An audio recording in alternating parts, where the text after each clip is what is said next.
Right. So today we're diving into something pretty amazing, the world of AI, but with a specific focus. Okay. And that is the incredible women who are really like shaping the landscape of this field, in 2025. And it's interesting because, historically it's been a very male dominated field. Right. But now we're seeing this like surge of incredible women who are making just groundbreaking contributions. Absolutely. And we're going to kind of go through, some of the key figures that were highlighted in Le Podcast de Philippe. Okay. And really try to understand like what they've done, how it's impacted the technology we see today. Yeah. And just kind of unpack like the sheer scope of their influence, which is huge. It's massive. Yeah. And before we really get into it, if you're enjoying these deep dives, it would be fantastic if you could help us reach our goal of 1,000 subscribers on YouTube. For sure. Your support would really mean a lot to us. And for our listeners, especially the women out there who we've noticed make up a smaller portion of our audience, we really hope this exploration of women in AI will kind of give you a little peek into this dynamic field. Yeah. Let's unpack this. All right, let's do it. I think it's remarkable when you think about the breadth of influence that these women have, across AI. Yeah. And what's particularly striking to me is that it's not just about, representation, which is of course important, right? But it's about driving innovation. Like they're really pushing the boundaries of what's possible in AI. And Le Podcast de Philippe, brought some incredible stories to light. Yeah. And I guess let's start with maybe Fei-Fei Lei at Stanford. Her work on ImageNet was really revolutionary. Absolutely. Can you explain like what made that database such a pivotal moment for AI? So, ImageNet is interesting because on the surface, it seems like a very simple thing. Right. You're basically curating and labeling millions of images. Right. But what it did was it unlocked this paradigm shift in AI vision. Oh, wow. So, before ImageNet, AI's ability to see was really limited. Totally. It was mostly rule-based systems. Right. But ImageNet provided the massive amount of high-quality data that was needed to train deep learning models. Right. And really, at its core, deep learning is about teaching computers using, layers of artificial neurons to recognize these complex patterns, much like our own brains. Oh, wow. And that fundamentally changed how we approach computer vision. Yeah. It enabled breakthroughs in everything from self-driving cars to medical imaging.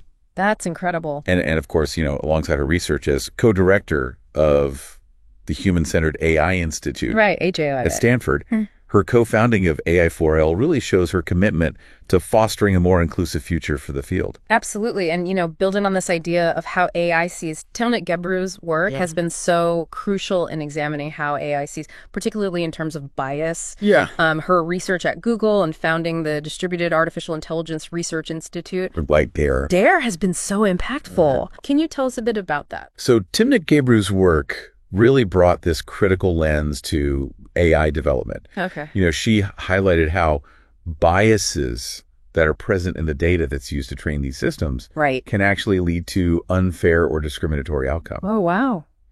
And so her research on facial recognition, for example, showed how these technologies could be significantly less accurate for people with darker skin tones. Wow. Which is a huge problem, obviously. Yeah. And so DARE's focus on independent research and community collaboration is really trying to ensure a more equitable and accountable AI ecosystem. That's so important. And that, that directly connects to the work of Joy Buolamwini, founder of the Algorithmic Justice League. Yeah. And her gender shades study, which a lot of people might know from the documentary Coded Bias, really put these issues of bias into the public consciousness. Yeah, exactly. Yeah. Can you talk a little bit about that? Well, I think Buolamwini's work really provided this very compelling real-world evidence of algorithmic bias in facial recognition. Right. She showed very clear disparities based on both race and gender. Wow. And by giving these kind of abstract concepts, these tangible examples, she really galvanized attention and spurred this conversation about fairness and accountability. Absolutely. In how we develop AI. And it really prompts us to consider the responsibility that comes with creating these powerful tools.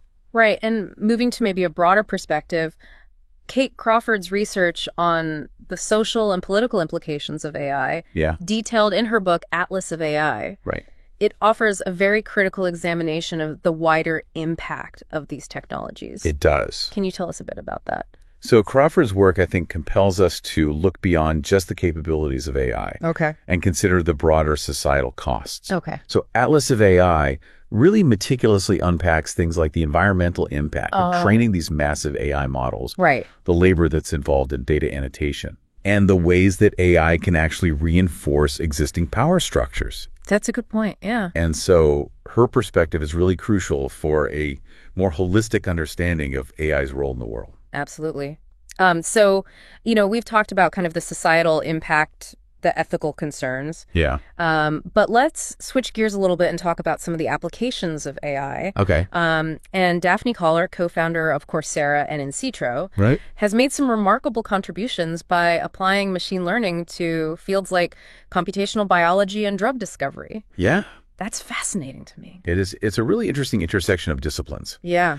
And Koller's work really exemplifies how AI can accelerate scientific progress. Okay. So InCitro, for example, uses AI to analyze biological data at scale. Wow. With the goal of revolutionizing drug development and making it much more efficient. So essentially speeding up the process. Exactly. Yeah. And her earlier work with Coursera, also democratized access to education in these fields. Right. So it's really fostering a broader understanding of AI and related disciplines. And that's so important too, right? Making sure that knowledge is accessible. Absolutely. And similarly, Regina Barzilay at MIT is using AI and deep learning in the fight against cancer. Right. Focusing on early detection and drug development, which is huge. Yeah, so inspiring. Yeah. Can you tell us a bit about her work? So Barzilay's dedication to using AI for early cancer detection, particularly breast cancer, right, is incredibly impactful. Yeah. Her work holds this immense potential for saving lives and improving patient outcomes. Absolutely. And, her own personal journey, I think, has really fueled her passion for this area of research. Right. So it's not just theoretical for her. It's very personal. Exactly. Yeah. And then we have Cynthia Breazeal at the MIT Media Lab. Yes. A true pioneer in social robotics and human-robot interaction. Right. And her work led to the creation of Jibo, one of the early emotionally interactive robots. Yeah, that was a really interesting project. Yeah. What can you tell us about that? Well, Breazeal's work has really been foundational in shaping how we think about robots as social entities. Okay. And Jibo, while it may have been, a bit ahead of its time commercially, right, was a significant step in exploring how robots can engage with humans on an emotional level. Okay. And that paved the way for more intuitive and personalized interactions, in the future. Wow. And leading MIT's Computer Science and Artificial Intelligence Laboratory, CSL, Daniela Roos is a major force in robotics, AI, and data science. Absolutely. Her leadership in such a prominent institution speaks volumes. It really does. I mean, Russ's leadership at CSL, which is, a powerhouse of innovation, underscores her impact on the field. Right. And her expertise spans this remarkable range from advanced robotics and autonomous systems to, the very fundamental principles of AI and data science. Wow. So she's kind of covering all the bases. Yeah, she's a key figure in shaping the technological landscape. Mm-hmm. So we've talked about research, we've talked about academia. Right. But let's shift to the entrepreneurial realm a little bit. Okay. And Rana El-Kalioubi co-founded Affectiva, a company that really pioneered emotion AI. Yes. Enabling computers to understand human emotions. That's an interesting one. Yeah. Can you tell us a bit about that? Well, El-Kalioubi's work with Affectiva opened up this entirely new dimension of human-computer interaction. Right. By developing AI that can actually interpret facial expressions. Wow. And other emotional cues. Yeah. Her company has found applications in all sorts of fields. Okay. From market research to mental health. Wow. So it really highlights the potential for AI to become more attuned to our emotional states. Right. Like it's not just about processing data, it's about understanding us. Exactly. And Claire Delaunay has held some very significant leadership roles in robotics at major companies like Google, Uber, and NVIDIA. Yeah. Particularly in self-driving technology. Yeah, she's been a real leader in that space. Can you tell us a bit about her? Well, Delaunay's career path, I think, illustrates the increasing leadership of women in the practical deployment of AI and robotics. Yeah.